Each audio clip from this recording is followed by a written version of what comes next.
Euzu billahi mineşşeytanirracim. Bismillahirrahmanirrahim. Elhamdülillahi rabbil alamin ve salatu vesselam ala rasulih Muhammedin ve ala alihi ve ashabihi ecmaîn.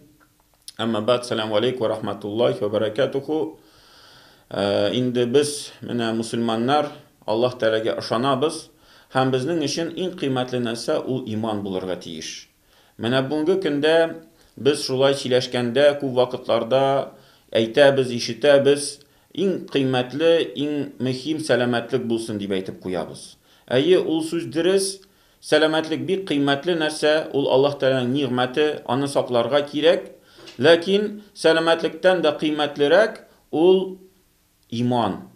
Chunki agarda kishi imansız bulsa, ул salomatli bulsun, ул байлы bulsun, onun baxti baribir bo'lmay. Ko'ngil baribir tinchlik topa olmay. Ham kirisincha kishining allani ko'p aqchasi bulmaska mumkin, onun salomatligi bulmaska mumkin, lakin imoni bulsa, imonli kishi ul har vaqtda tinch, har vaqtda baxtli, ham ul bila Alloh Taala anar har bir narsani o'zining bir hikmati bilan bira. Ул сынау булсын, ул авырлык булсын, ләкин иманлы кеше һәр бер нәрсәне үз теге аңнайы белән, үзенең җае белән кабул итеп, инде аның күңеле һәр вакытта тыныч, һәм ул һәр вакытта үзен бәхетле сизә. Шуңа күрә безнең өчен бүгенге көндә менә шул иман мәсьәләсен күз алдыбызда тотып, шул иманыбызны күңелләребездә тәрбияләп, инде бигрәк тә менә балаларыбызга да шул мәгънәне аңлатырга кирәк. Чөнки бүгенге көндә кызганычка каршы яшьләр мәчеткә киләләр, мәсәлән, никах мәсьәләсе белән, һәм без инде иң беренче иман мәсьәләсен алар белән ачыклыйбыз. Алар белән сөйләшәбез иман турында. Musulmanlarmı, Allah tanıylarmı, yok mu? Hem kızganışka karşı kubisi 90% diyerlik indi şu iman meselesini bilmiler. Hatta soruyorsun, nişik mene imanını ispatlarga. Mene iman bitinde kungilde kişinin. Onu kungilini aşıp bulmayı, yerekni yarıp bulmayı imanını kurur işin. Lakin her bir Müslüman kişi kungilde bulgan imanın ispatlarga tiyiş. Nişik? Onun sözü var, La ilahe illallah Muhammedur Resulullah. İman sözleri. Mina şul iman sözlerin her bir Müslüman kişi yattan bilirge tiyiş. Anı o sözlerini kişkinedeni bağlarımızga iretirge kirek. Peygamberimizin aytgan sözü var sallallahu aleyhi ve sellem'nin kimde La ilahe illallah sözün aytsa, anardı Allah Teala cehennemni haram kıladı. Ol kişi cehennemge kirmez dedi. İkinci bir ayette, hadiste Peygamberimiz sallallahu aleyhi ve sellem aytti. Kimde Allah Teala rizalığı için La ilahe illallah Muhammedur Resulullah sözlerin aytsadi, ol di cennetke kirir. Hem bu tam bir hadiste Peygamberimiz sallallahu aleyhi ve sellem aytti.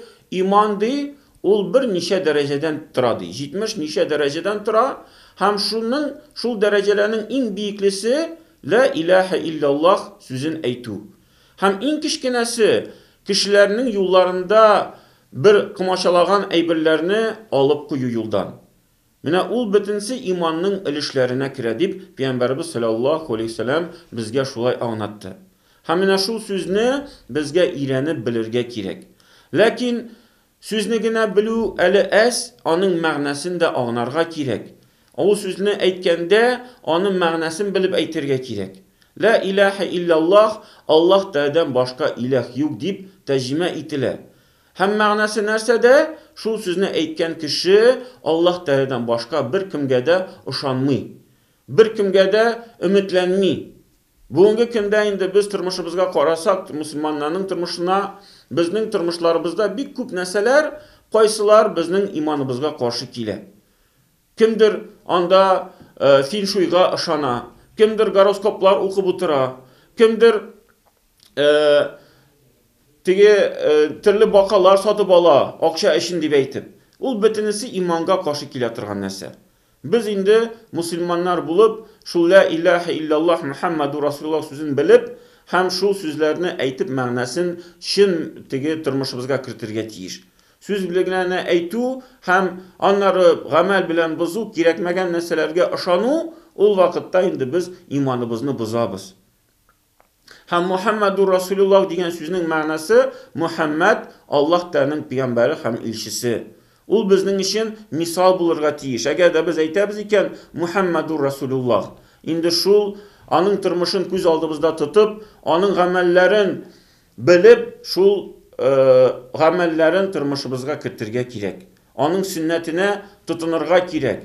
Менә ул вакытта без чын мусульманнар булабыз. Ул вакытта ла илаха илляллах Мухаммаdur Расулуллах сүзе безнең тормышыбызга керәчәк. Һәм ахыргы сүзләр бу дөньядан киткәндә иң хәерле сүзләр ул шул иман сүзләре. Иман сүзләре.